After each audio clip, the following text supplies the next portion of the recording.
पुराने ज़माने की बात है। एक महान राजा था, राजा वीरेंद्र सिंह।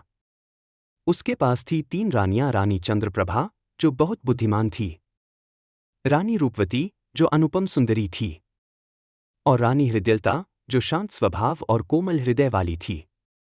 राजा सबका ध्यान रखते थे, लेकिन बुढ़ापे के पास आते ही उन्हें एक चिंता सताने लगी, इन तीनों में से कौन मुझसे सच्चा प्रेम करती है?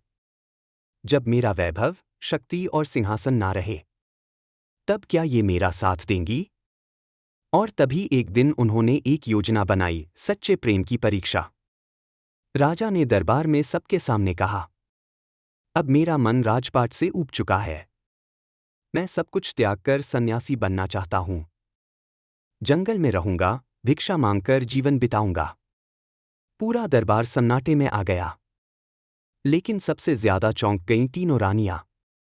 राजा बोले, मैं आज रात महल छोड़ दूंगा। अगर कोई रानी मेरा साथ देना चाहे, तो वह मेरा साथ दे सकती है। पर याद रहे, वहां न रथ होगा, न महल, न सोने चांदी की थाली।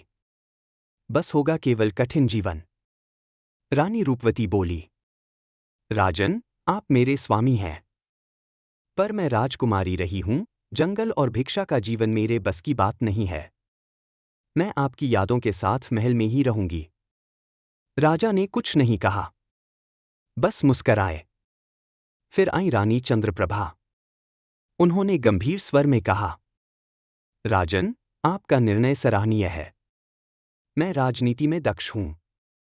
अगर आप राजपाट छोड़ेंगे, तो मैं यहां शासन चलाऊंगी ताकि आपकी बनाई व्यवस्था बनी रहे। राजा ने सिर हिलाया। अब बारी थी रानी हृदयलता की। वो चुपचाप राजा के पास आईं, उनके पैर छुए और बोली, स्वामी, जब मैंने आपसे विवाह किया था, तब कहा था सुख दुख में साथ निभाऊंगी। अगर अब आपका जीवन जंगल में है, तो मेरा भी वहीं होगा। मुझे आपकी सेवा करने दीजिए। राजा की आंखें भर आईं, लेकिन उन्होंने कुछ नहीं कहा। राजा ने सब कुछ छोड़ दिया। महल के वस्त्र उतारकर साधारण कपड़े पहन लिए और चुपचाप महल से निकल गए। साथ थी केवल एक रानी हृदयलता। जंगल में उनका जीवन कठिन था। मिट्टी के चूल्हे पर रोटी बनती, नदियों से पानी भरती, राजा को जंगल के कांटों से बचाती। राजा अक्सर पूछते, हृदयलता, क्या तुम पछताती हो? रानी मुस्कराकर कहती, राजन, जहां आप हैं, वही मेरा संसार है। कई महीने बीत गए। एक दिन राजा बीमार पड़ गए। तेज बुखार, कांपता शरीर। हृदयलता ने अपने आंचल से पानी पोंछा, रात भर जागकर सेवा की, जड़ी बूटियों से इलाज किया और अपने हाथों से खिचड़ी बनाकर राजा को खिलाया। राजा की आंखें भर आईं। अब उन्हें पूरा यकीन हो गया, यही है सच्चा प्रेम। अंतिम भाग, सत्य का उद्घाटन। 1 साल बाद राजा अचानक महल लौटे। साथ में रानी हृदयलता थीं। अब वे पहले जैसे साधारण कपड़ों में नहीं थीं, बल्कि रानी के आभूषणों में थीं। दरबार लगा।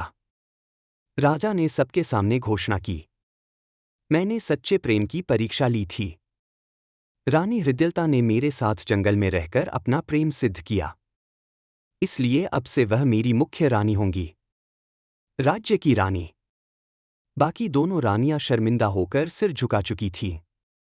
राजा ने कहा, सौंदर्य समय के साथ ढलता है, बुद्धि राज्य चला सकती है, लेकिन सच्चा प्रेम जीवन को अर्थ देता है। सीख। सुनो साथियों, सच्चा प्रेम वो नहीं जो सुख में साथ दे। सच्चा प्रेम वो है जो दुख में भी ना छूटे। If you like this story, please like and subscribe.